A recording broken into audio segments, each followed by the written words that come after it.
teman-teman, selamat datang lagi di Adon 44.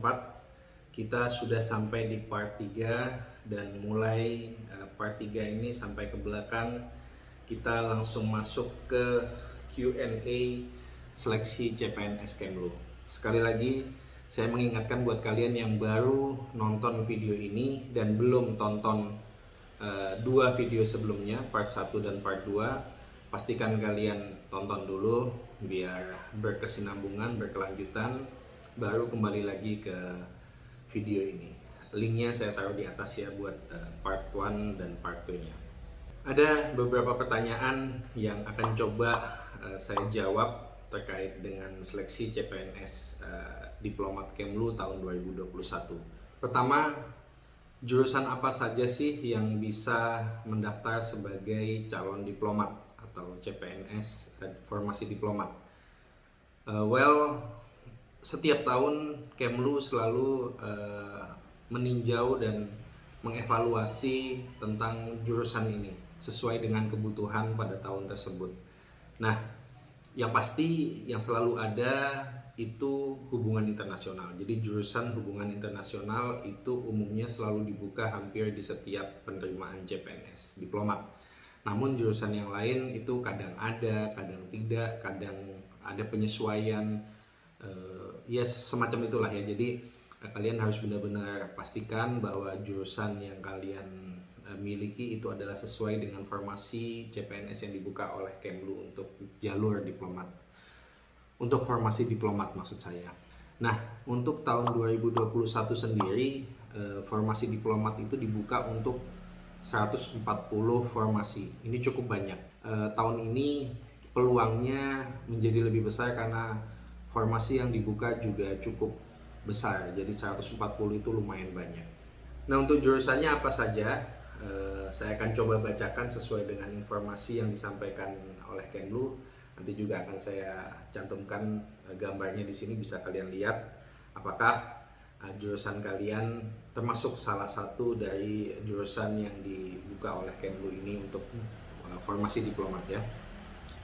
Ada hubungan internasional seperti yang saya katakan tadi, kemudian jurusan hukum, kemudian hukum bisnis, kemudian ekonomi, kemudian ekonomi pembangunan, ada ilmu ekonomi, ada ilmu ekonomi studi pembangunan, kemudian komunikasi, hubungan masyarakat, manajemen komunikasi, ilmu komunikasi, sastra Arab, sastra Cina, sastra Inggris, sastra Jepang, sastra Korea, dan sastra Rusia.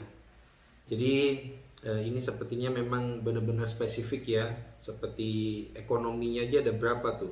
Ekonomi pembangunan, ilmu ekonomi studi pembangunan. Saya nggak paham nih bedanya apa aja. Nah, untuk tahun ini seperti yang tadi saya katakan bahwa setiap tahun Kemlu mengevaluasi terkait jurusan juga strata. Jadi tahun ini Kemlu hanya membuka untuk strata S1. Jadi bagi kalian yang S2 tidak apa-apa, tapi kalian harus mendaftarkannya menggunakan ijazah S1 karena yang dibuka hanya formasi S1. Kemudian pertanyaan selanjutnya adalah bagaimana cara mendaftar untuk menjadi CPNS Kemlu formasi diplomat.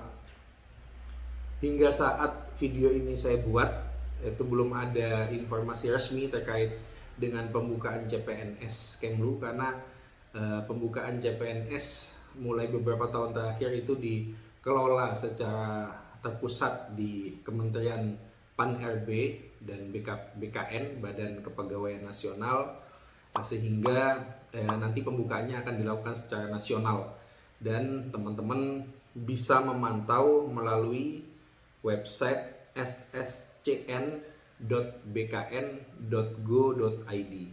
Saya ulangi, sscn.bkn.go.id atau melalui icpns.kemlu.go.id. Ya, kalian mulai saat video ini tayang sampai kemudian nanti ada pengumuman resmi, bisa kalian pantau secara rutin melalui website-website itu. Nanti akan dijelaskan bagaimana proses pendaftaran dan sebagainya. Dan saya nanti akan update juga ketika sudah benar-benar rilis pengumuman resminya. Saya akan coba buatkan video untuk memandu dan membantu teman-teman dalam proses pendaftarannya. Kemudian pertanyaan selanjutnya adalah berkas apa saja sih yang diperlukan untuk proses pendaftaran. Sama, sampai saat ini juga belum ada informasi resmi terkait dengan berkas apa saja yang diperlukan.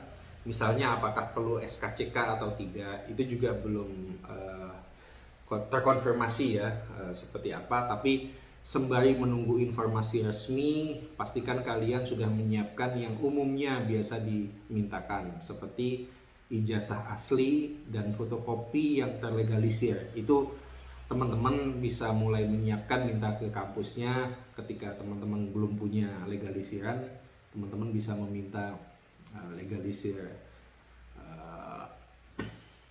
ijazah terlebih dahulu.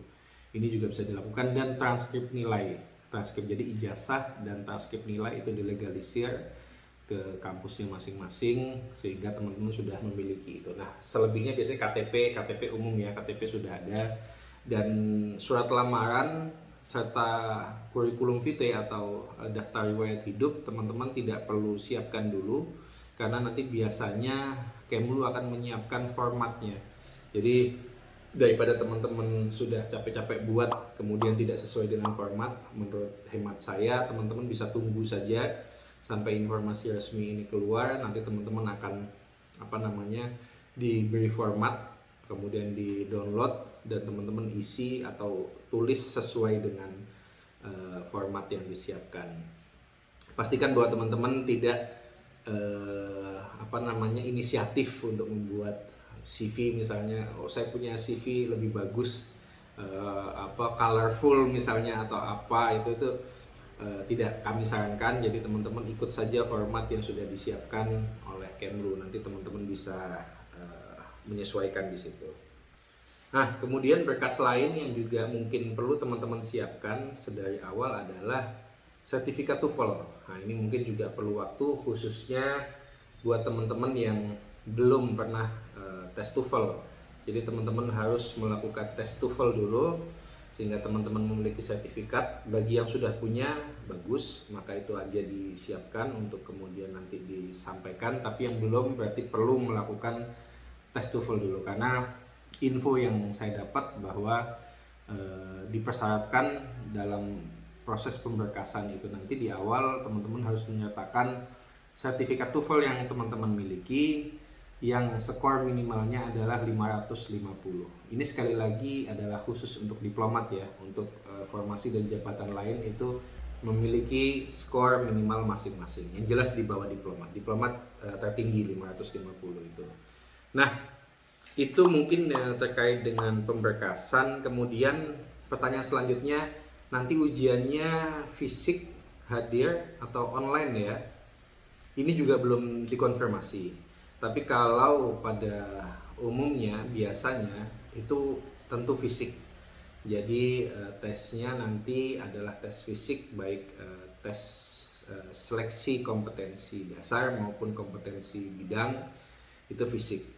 Tapi sekali lagi, karena ini adalah seleksi CPNS diplomat pertama di masa pandemi karena tahun lalu ditiadakan, maka mungkin akan ada penyesuaian yang dilakukan oleh BKN maupun Kemlu. Kita tunggu informasi resminya.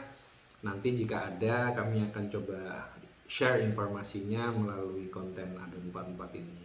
Tapi sementara informasi yang saya dapat dari panitia pelaksana tes adalah bahwa diupayakan untuk bisa dilakukan secara online. Namun nanti mekanismenya seperti apa, kita akan tunggu bersama ya.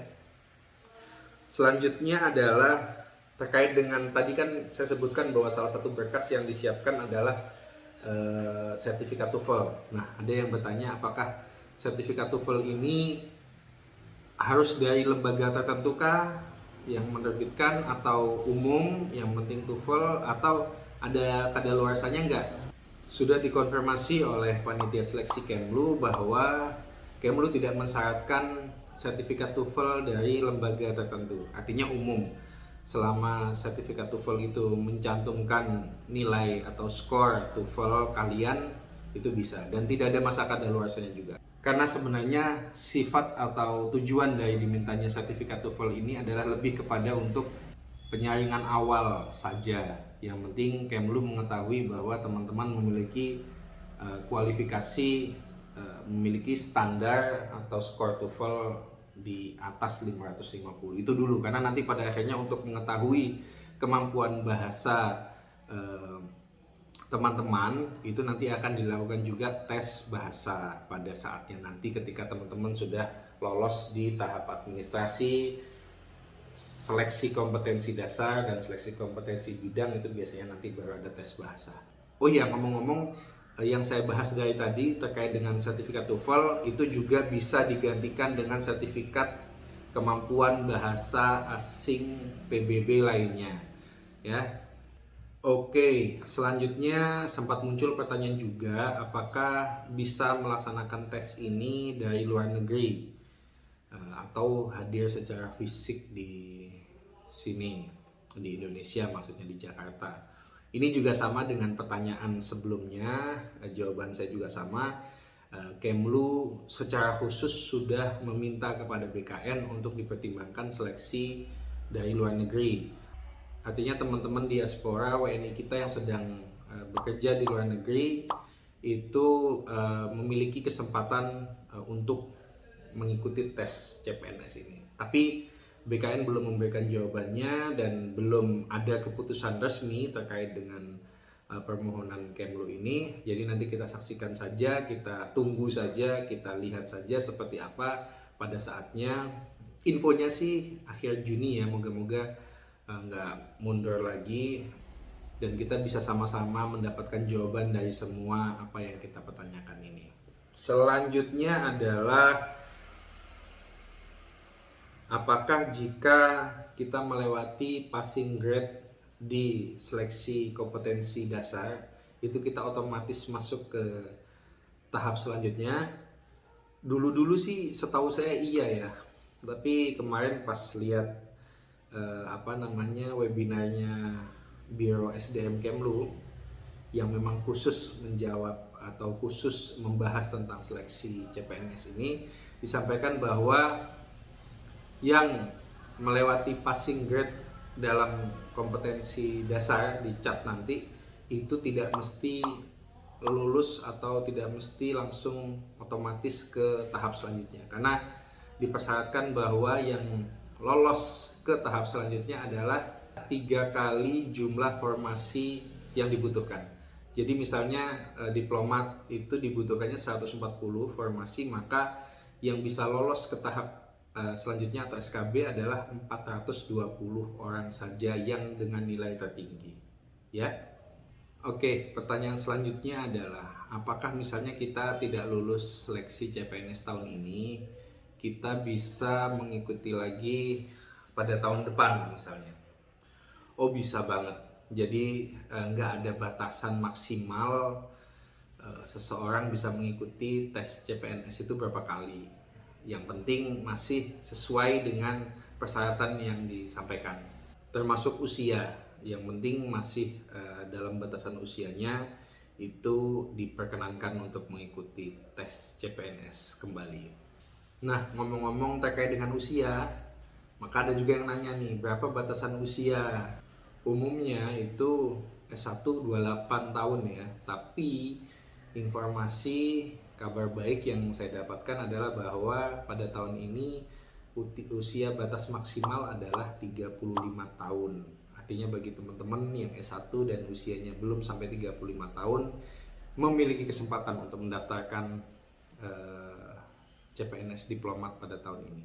Informasi sementara, nanti coba dipastikan lagi ketika informasi resmi sudah keluar.